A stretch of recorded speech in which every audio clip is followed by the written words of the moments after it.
Years ago, I was given a recipe that I still haven't tried, and so today we are going to try this out together. This recipe is Raisin Bran cookies. So the first thing that this Raisin Bran cookie recipe calls for is 2 cups of Raisin Bran. So this is 2 cups, and the reason why I'm putting it into this bowl to start with is that I am supposed to crush it down until it makes into 1.5 cups. I'm not certain how else to go about this, so I'm just going to crush the living daylights out of it. And we'll see what happens. I was given this recipe back when I was a cashier at a grocery store in Huntsville, Ontario. That was back in 1998. But I'll tell you more about that later on. Okay. I probably could have just crushed that in here, but we'll take a look and see. As I say, I've never done this before. Bear with me. I will figure out all the difficulties and problems as we go along, and then I'll share them with you so you can know the secrets. So now I'm going to put this back in here. Whoa! I'm going to attempt to put this back in here. Nobody saw that. My hands are clean, I promise. There we are. You did it! Okay. I wonder what happens if I add back in these pieces. My counter is clean as well. I promise that too. My recipe is clean. Maybe I should just try crushing them in here if I need to do it anymore. Okay, let's see. Oh, how did we do? Some settling may occur during shipping.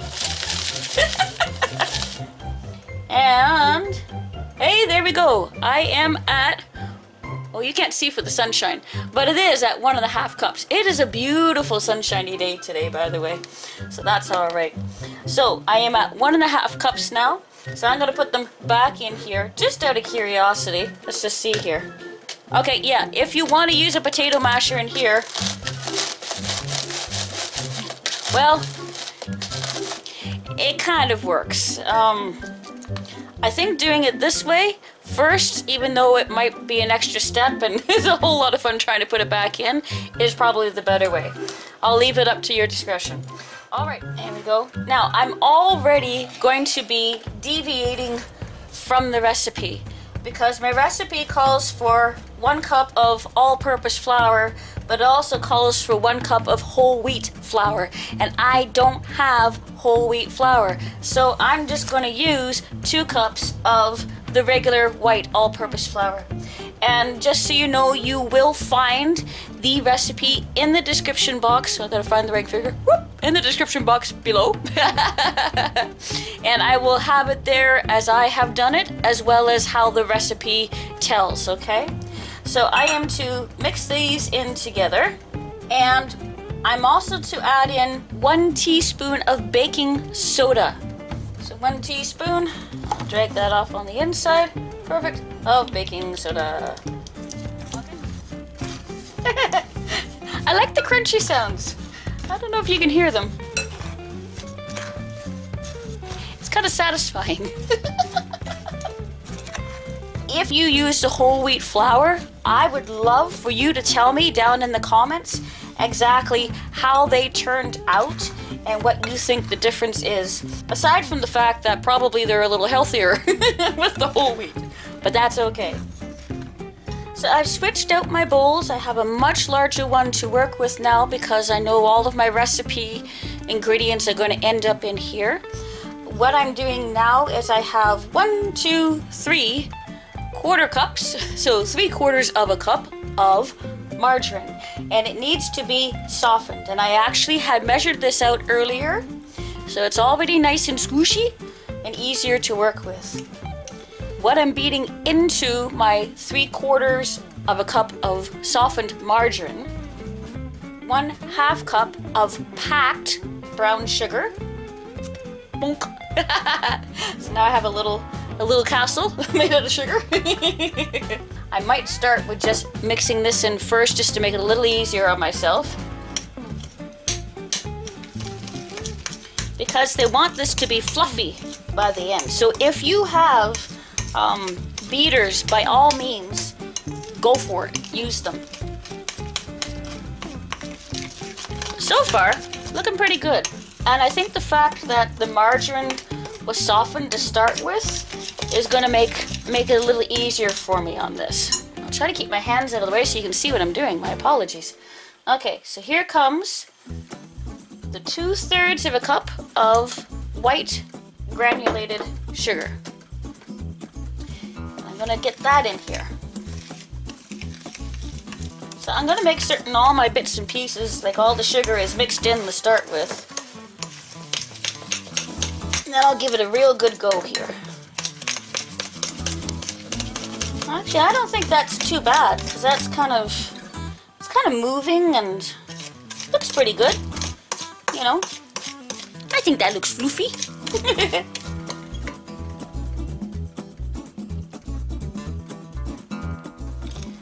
Okay.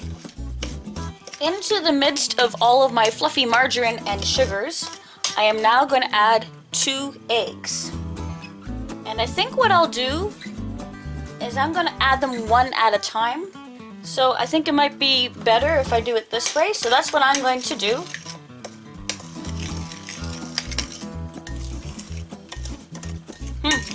If it wasn't fluffy before, it's certainly getting there now.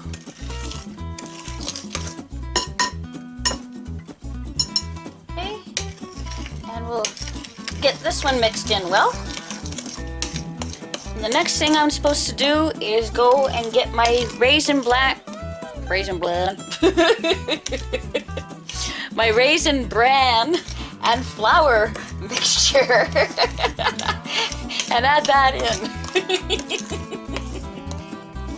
Okay, so we're ready to start adding our Raisin Bran flour mixture into our recipe here, into the eggs and the sugar that have mixed all together.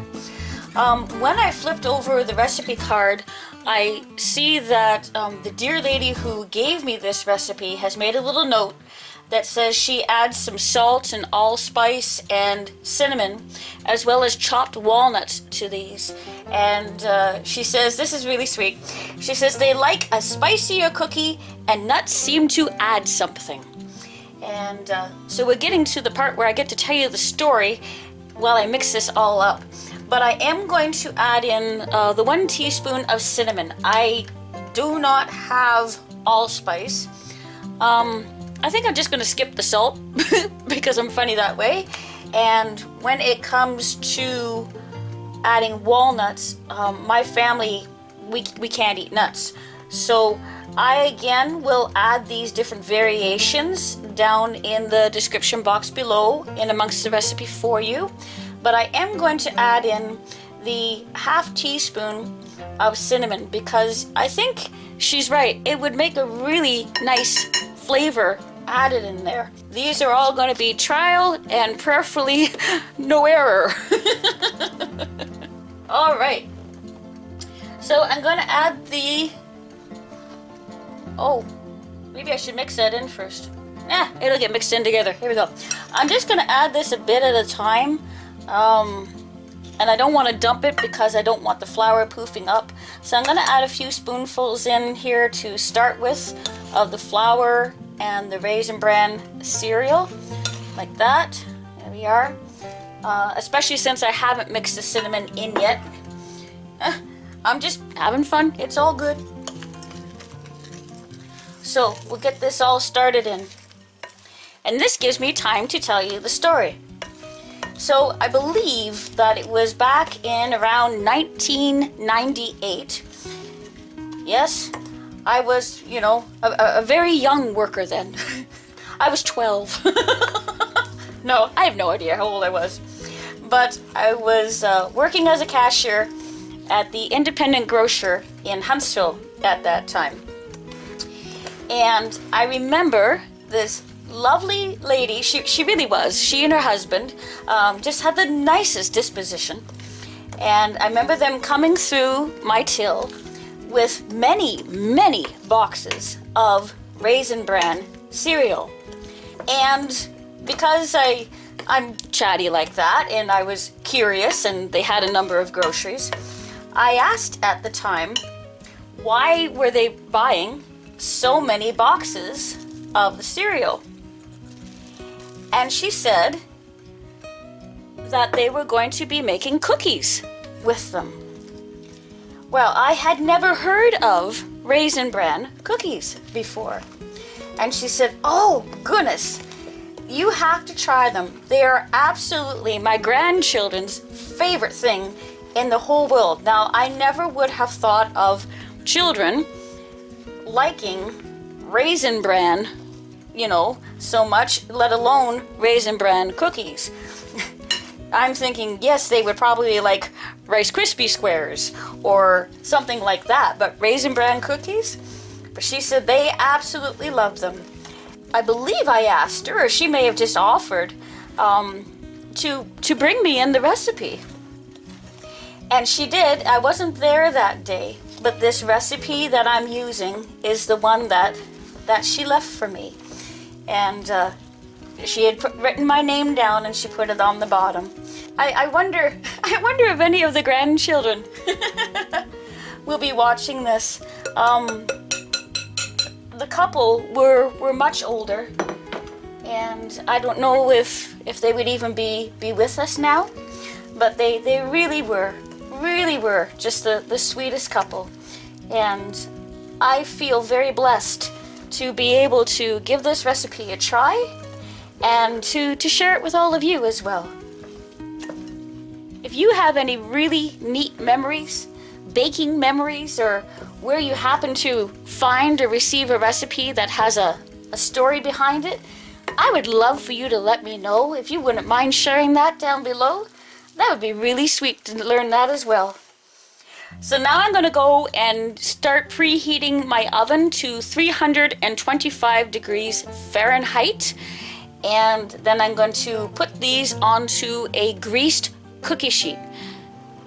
So I think I'm going to make them, it'll be a decent size, but I'm going to make them, instead of the bigger spoon, I'm going to make them the smaller spoon size.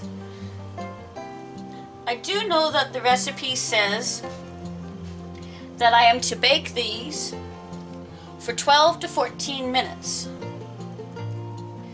So I think what I'll do is I'll just kind of make certain I keep an eye on them. And I know that I should be able to get probably about a dozen cookies on this sheet. So I'll come back to you when I have them already set on here. So I have the oven set, preheated to 325 degrees Fahrenheit. And here are my Raisin Bran cookies, the first dozen I'm going to put in. I don't know if they're going to spread. And again, I'm not certain on the size, so I'm actually going to set the timer for, where are my hands here? I'm going to set the timer for 10 minutes, and we'll see how that turns out. And in the meantime,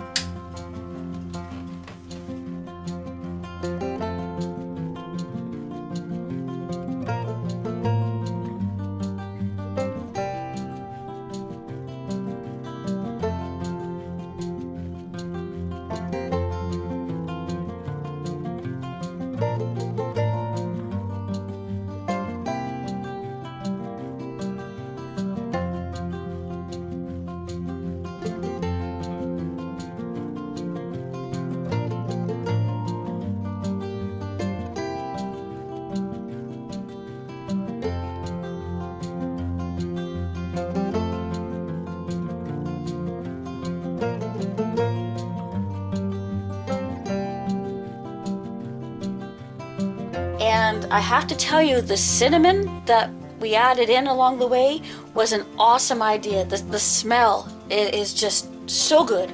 I ended up getting 23 cookies, so just one shy of a full 2 dozen. They took 14 minutes, as the recipe suggested, 12 to 14 minutes. I will still say to you, keep an eye on them. So I guess what's left, while I have the other one still baking in the background, is to see what these look like on the inside and what they taste like. And you can see that the bottoms are just nicely browned.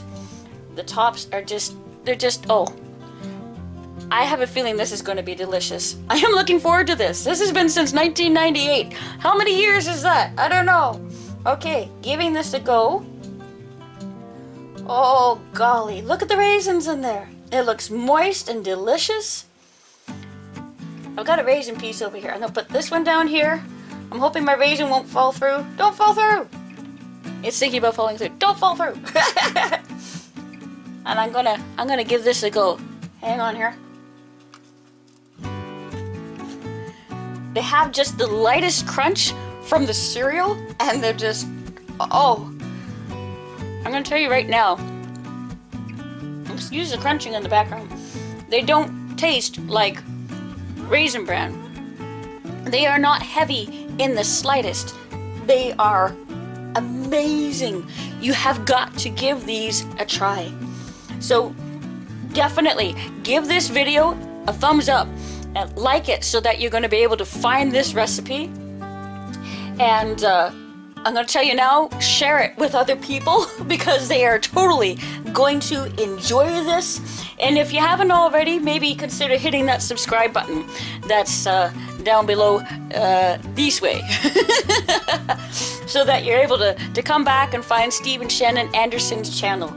We do cooking videos, we have a devotional time, and we go live every Monday and Wednesday evenings for music and worship, Bible study and prayer time. You've got to give these a try. The only thing I'm missing now, I need to get myself a fresh cup of tea. But in the meantime, you enjoy.